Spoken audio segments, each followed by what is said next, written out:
I have not been this conflicted on a movie in a long time, and the movie that I'm talking about is Slanted. And in doing this review, I still don't know how I feel about this movie. Slanted is a daring, emotionally charged body horror satire that uses its outrageous premise: an Asian American teen undergoing experimental surgery to become white, to expose the psychic cost of assimilation, the violence of beauty standards, and the fragility of identity.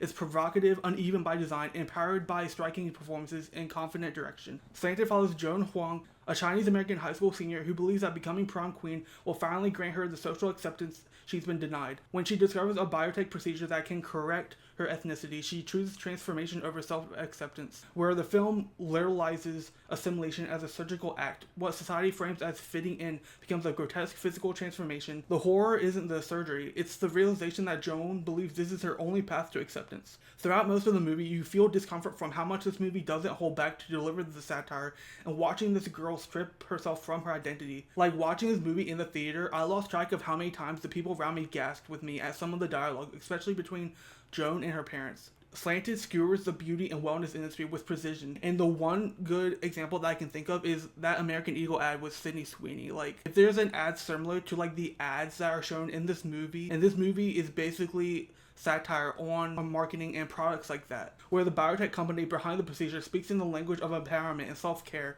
echoing real-world marketing that preys on insecurity. Joan's transformation becomes a consumer transaction, exposing how capitalism monetizes identity. And the film's most devastating insight is how racism becomes internal. Joan's longing to be white is framed not as superficial but as a survival strategy, where her transformation is a desperate attempt to escape the microaggressions, fetishization, and invisibility she has to endure. And beneath the satire lies a tender coming-of-age story. Joan's journey mirrors the experience of many marginalized teens who are taught implicitly or explicitly that their cultural identity is a liability. And the film argues that belonging built on self-erasure is inherently unpredictable. And Shirley Chen's performance is the film's anchor, where she captures Joan's vulnerability, ambition, and unraveling psyche with remarkable subtlety. Her portrayal makes the film's surreal premise emotionally believable. She plays Joan not as a victim, but as a young woman navigating impossible pressures. You get and understand why Joan goes with surgery, but at the same time resent her kind of with how problematic she becomes. And then we have McKenna Grace's casting as Joan's white persona,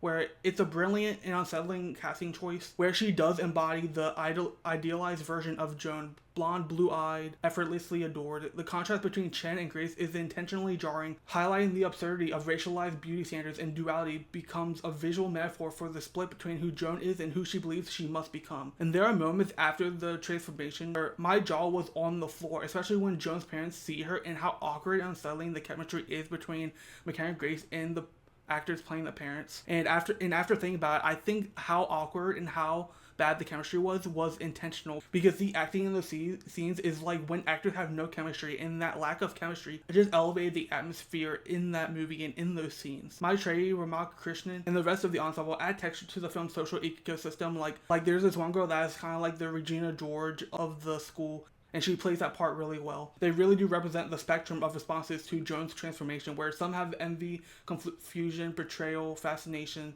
mirroring the complex dynamics of real high school hierarchies. Amy Wang's direction is confident, stylish, and thematically sharp. She blends satire, teen melodrama, and body horror with surprising skill. Her visual language with this movie is deliberate, where high school scenes are hyper-stylized, almost artificial, reflecting Joan's performative existence. Then we have the scenes at the biotech lab, where the laboratory sequences are sterile, clinical, symbolizing the mechanization of identity. Then when we get the scenes of Joan at home, more intimate moments with Joan's family, where they are warm and textured and grounding film in emotional reality.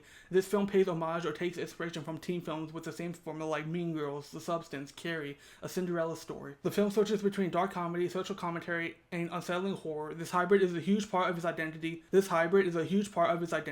Messy, bold, and intentionally disorienting. Some people might find the tonal shifts abrupt, but they mirror Joan's own fractured experience. But I do want to put a disclaimer, because there is AI usage in this movie in one scene where it's supposed to be used for a comedic effect, but it didn't work because, to me, the use of generative AI is never funny, and if I knew this film used AI, I wouldn't have seen it, but I wanted to bring that up if it's a deal breaker for anyone else. And for me, I think this movie is a B-, a 6 out of 10. I think it uses this premise well, but I'm still kind of like conflicted on a few things in the film. I'm really curious to hear other people's thoughts on this movie, because when I first heard this premise, I was like, what? They're actually doing that? Someone's actually doing that? At first I'm like, no, like this can't be real. But then I watch the trailer, I'm like, okay, maybe this could work. What are your thoughts on this movie? Do you think Slanted works? Do you think, if you've seen it, do you think that this movie is good, or are you like kind of conflicted like me? Do you think it's not a good movie? I'd really like to hear your thoughts down below, and don't forget to like and follow.